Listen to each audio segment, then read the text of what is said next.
Hi అండి. ఈరోజు గేదెలు కొనడంలో జాగ్రత్తల గురించి మాట్లాడుకుందాం. నేను ఒక గేదెను కొన్నాను. వాళ్ళు నన్ను ఎలా మోసం చేశారో తెలుసుకున్నాం. ముందు గేదెలు కొనే ముందు అది బాగున్నాయా లేవా, కొమ్ములు ఊడిపోయినాయా లేవా, పాలు బాగా ఇస్తున్నాయా లేదా, వాటికి రొమ్ములు అవి డ్యామేజ్ కాకుండా ఉన్నాయా లేదా చూసుకోవాలి. అలా చూసుకోకుండా ఉండడం వల్ల నాకు కొద్దిగా నష్టం జరిగింది. తర్వాత రైతులు కొంతమంది కావాలని మోసం చేస్తున్నారు. వాళ్ళ అవసరం గడుపుకోవడానికి ఏదో ఒకటి చెప్పి మన నెత్తిని దోసేస్తున్నారు.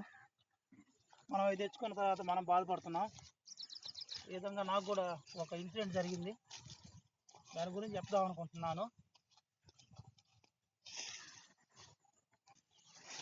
ఓకే అండి, మీకు రోజు నేను గేదెని చూపిస్తున్నాను కదా, దాని గురించి చెప్తాను. నాకు తోలినటువంటి రైతు 2 పూట్ల పాలిస్తుందని చెప్పాడు, 6 నెలలు సూడిదని చెప్పాడు.